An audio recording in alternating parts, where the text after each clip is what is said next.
Dealing with malfunctioning fingerprint sensor on your Xiaomi 11 Lite 5G can be incredibly frustrating. Instead of a quick unlock, you are forced to repeatedly enter your PIN or password.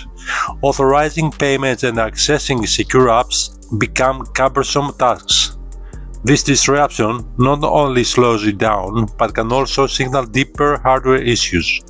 The good news is that replacing the faulty fingerprint sensor can restore your phone's seamless functionality. Stay tuned to learn how to fix this and get your device back in top shape.